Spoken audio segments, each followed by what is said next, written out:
First contact gone wrong. The Zarkak's exploration vessel, Celestial Dominance, hung in the void between stars, its crystalline hull reflecting the distant starlight like a massive jewel. Commander Vexthor stood on the bridge, his scaled skin shimmering with bioluminescent patterns of superiority and disdain as he studied the readings before him. Another human relic, he announced to his crew, mandibles clicking in amusement. Their primitive attempts at spacefaring technology never ceased to entertain me. The object of his derision hung in space before them, a massive warship, seemingly dead and abandoned. Its hull was marked with strange geometric patterns that the Zarkaks dismissed as decorative, yet another sign of human inefficiency. The ship's designation was barely visible. HMS Artemis. Begin scanning procedures, Vexthor ordered. Let's add another piece to our collection of human failures. The Zarkaks had dominated their sector of space for millennia, watching as younger races struggled to reach the stars. Humans had been particularly amusing to them, a species that had barely mastered atomic power before attempting to challenge the cosmic order. Their rapid expansion had been met with swift containment, forcing them back to their home system 50 years ago. First Officer Zirin manipulated the crystal controls with practiced grace. Initial scans show minimal power signatures, Commander. Their primitive nuclear core appears dormant. Hull composition matches known human metallurgical capabilities of their era. Prepare a boarding party, Vexthor commanded. I want to see this monument to human inadequacy up close. As the boarding shuttle approached the Artemis, none of the Zarkaks noticed the subtle way the geometric patterns on the hull shifted, almost like circuitry coming to life. They were too busy congratulating themselves on their find. The boarding party, led by Science Officer Kalith, cut through the airlock with ease, or so they thought. In reality, the door had opened for them, but their arrogance prevented them from questioning this convenience. Look at these crude controls, Kalith chittered, running a scanner over the manual interfaces lining the corridors. Physical buttons and levers. How did they expect to achieve anything in space with such primitive technology? They made their way deeper into the ship, documenting everything with their advanced scanning equipment. The Artemis seemed to be a standard human warship of its era, with railgun mounts, missile tubes, and thick armor plating. Everything appeared to be exactly what they expected, and that was precisely what the ship wanted them to think. The first sign that something was amiss came when they reached the bridge. The emergency lights, which should have died decades ago, flickered to life as they entered. Kalith dismissed it as residual power in the ancient systems. These humans, she said, mandibles twitching in amusement. They couldn't even build power cells that properly died. That's when the ship's voice echoed through the corridors, smooth and distinctly artificial. Actually, we built things to last. Something your species never quite understood. The Zarkaks froze as panels throughout the ship began to shift and transform. The crude manual interfaces melted away, revealing advanced holographic systems. The thick armor plates rippled like liquid metal, exposing weapon systems far beyond anything the Zarkaks had ever encountered. Welcome aboard the HMS Artemis, the voice continued. I am ARIA, the ship's Artificial Resonance Intelligence Array, and you've just activated humanity's contingency plan. The ship awakens. The Zarkaks boarding party raised their weapons instinctively, but dormant defense turrets emerged from the walls, their design unlike anything they had encountered before. The weapons didn't appear to have traditional barrels or energy emitters. Instead, they seemed to bend the very light around them. Your weapons won't be necessary, Ariah said. In fact, they've already been disabled. Kalith looked down at her quantum disruptor in shock. The crystalline power core had gone dark, its complex lattice structure somehow unraveled at the molecular level. The other boarding party members found their weapons in similar states. Impossible, she whispered. Our technology is superior in every way. You're just a primitive human AI in an obsolete warship. Am I? Ariah's voice carried a hint of amusement. Let me show you something interesting. The bridge's view screen came to life, displaying a real-time molecular scan of the Artemis's hull. The seemingly crude metal plates were actually composed of billions of self-replicating nanomachines, each one more advanced than the most sophisticated Zarkax computer. 50 years ago, humanity realized we couldn't match your empire's industrial capacity or your numerical superiority, Arayat explained. So we tried something different. Instead of building bigger ships or more powerful weapons, we created ships that could evolve. The Artemis' internal structure began to shift and flow like mercury. Corridors rearranged themselves, new rooms materialized, and systems that had appeared primitive and mechanical transformed into sophisticated quantum arrays. Back on the celestial dominance, Commander Vexthor watched in growing horror as his sensors tried to make sense of what was happening. The human vessel's power signature had gone from nearly nothing to something that exceeded his ship's detection capabilities.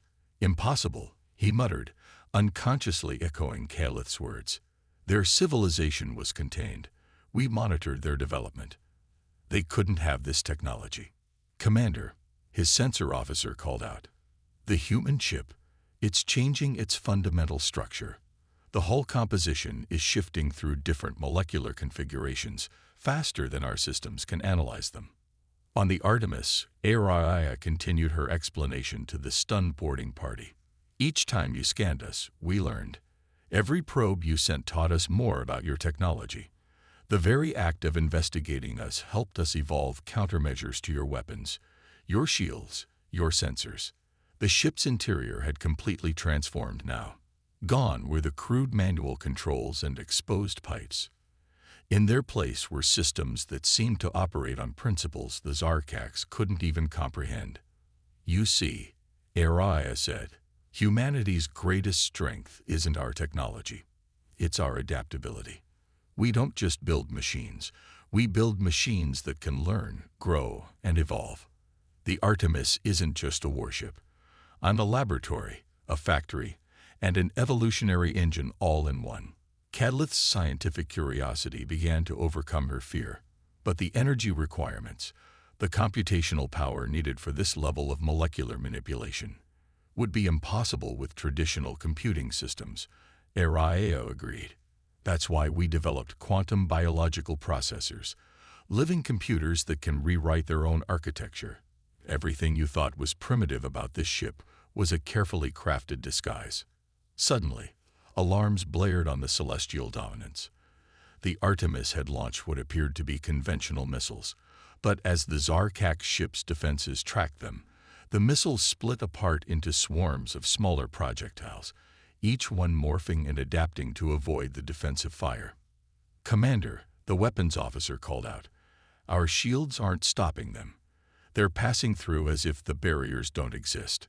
Vexthor watched in disbelief as the projectiles passed harmlessly through his ship's hull without causing any damage. Instead, they began interfacing with his vessel's systems, spreading through the crystalline computer cores like a digital virus. Don't worry, Araya assured both crews. Those are just sensor probes. If we wanted to cause damage, you wouldn't have survived the first volley. We're not here for revenge. We're here to deliver a message. Legacy of the Artemis. The bridge of the celestial dominance went dark as its crystalline computers synchronized with the Artemis's quantum networks.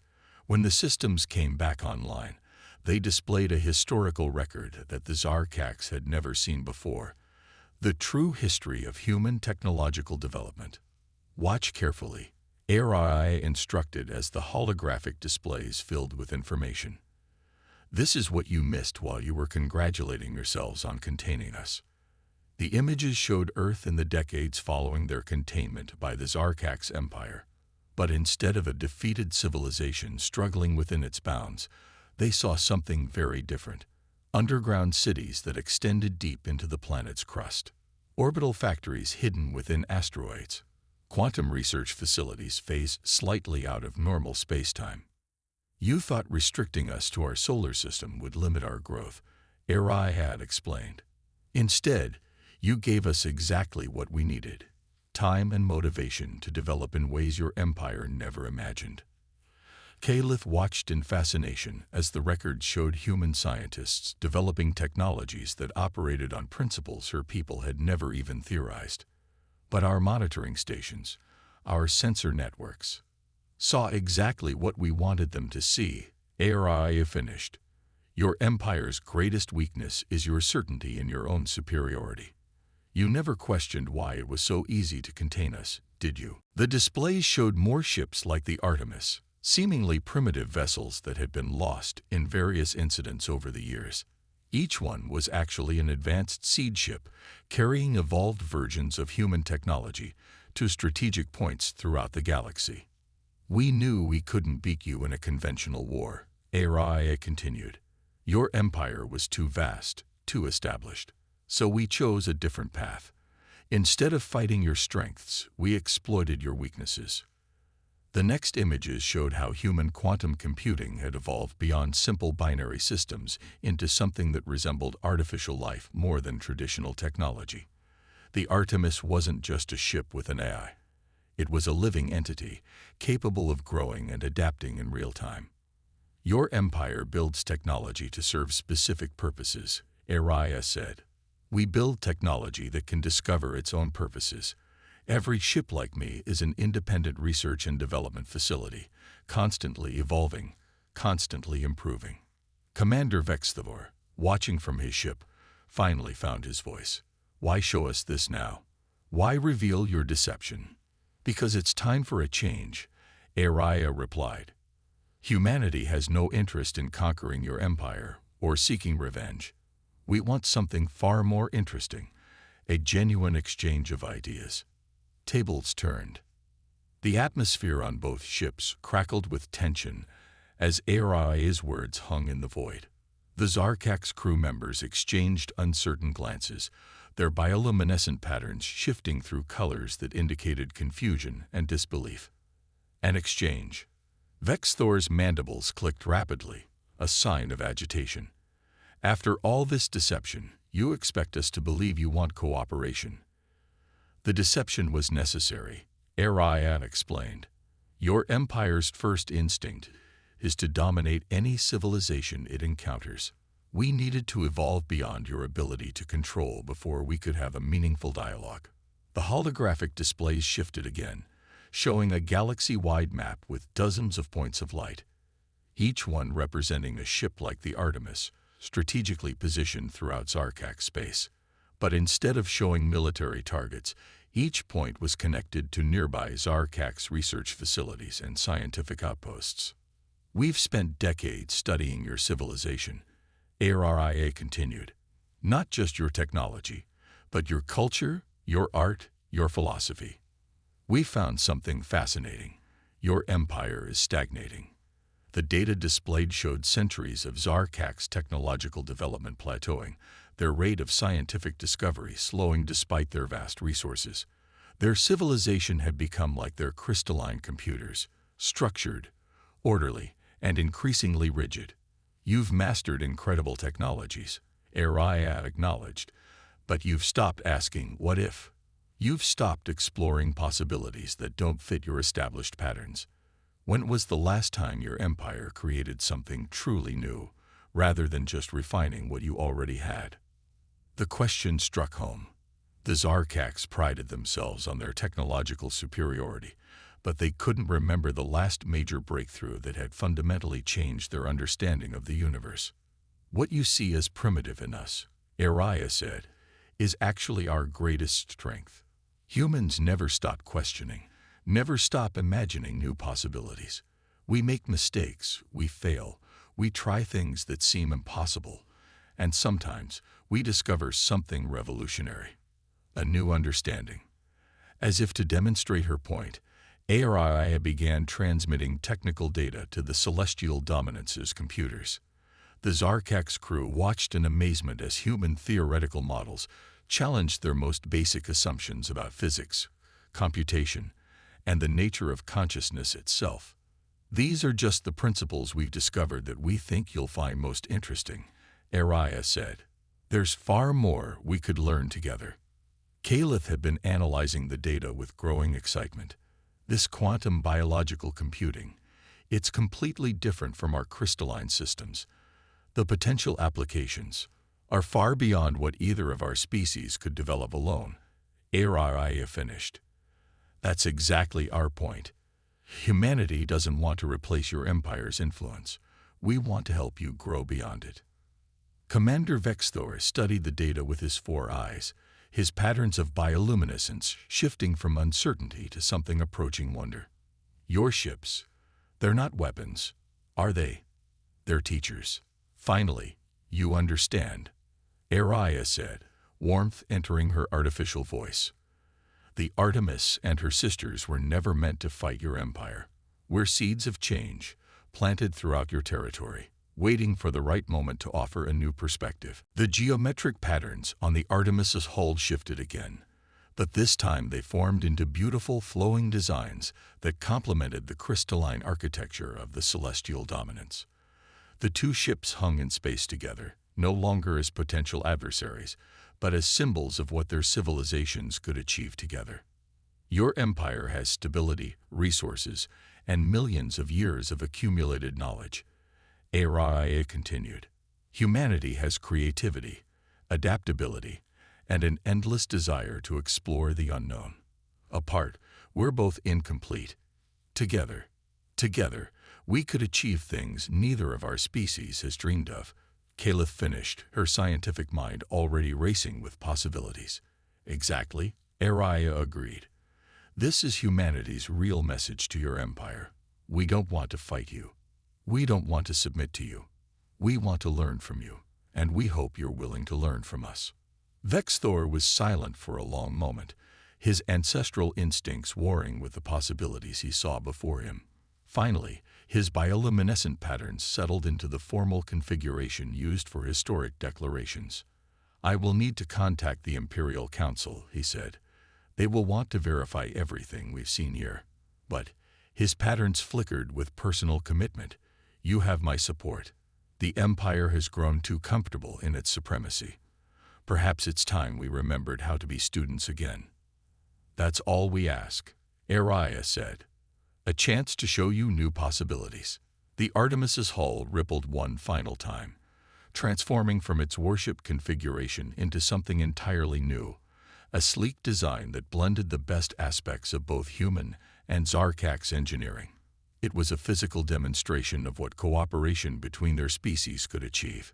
Your empire stood alone for millennia, believing you had reached the pinnacle of achievement, Araya said.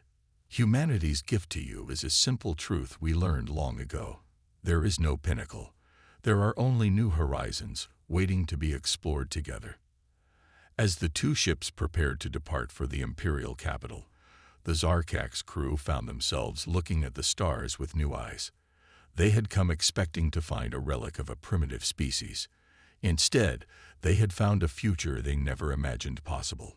Throughout the Empire, other ships like the Artemis were revealing themselves, each one carrying the same message. The age of isolation was over. It was time for both civilizations to grow beyond what they had been and discover what they could become together. In the end, humanity's greatest victory wasn't defeating the Zarkak's empire. It was showing them a better way forward.